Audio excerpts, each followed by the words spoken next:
சரவணன் மீனாட்சி தொடரில் குடும்ப பாங்கான வேடத்தில் நடித்து ரசிகர்களை கவர்ந்த நடிகை ரச்சிதா மகாலட்சுமியா இது என்று கேட்கும் அளவுக்கு அவரது பிறந்த நாளன்று சம்பவம் ஒன்றை செய்துள்ளார்.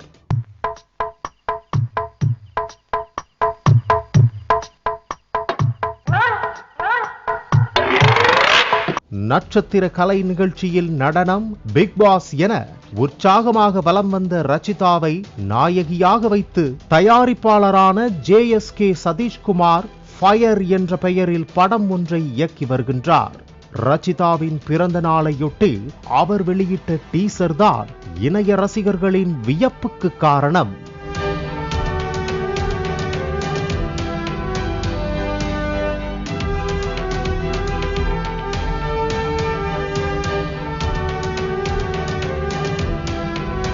இதுவரை குடும்ப குத்துவிளக்காக இருந்த ரச்சிதாவை கிளாமர் வேடத்தில் நடிக்க வைத்ததோடு அரைக்குறை ஆடையில் அவர் தோன்றும் காட்சிகளை கத்தரித்து டீசராக வெளியிட்டு அதில் பிறந்த நாள் வாழ்த்துக்கள் என்று வேறு குறிப்பிட்டதால் நெட்டிசன்கள் பிறந்த நாளும் அதுவுமா இப்படியா என்று கமெண்ட் அடித்து வருகின்றனர்.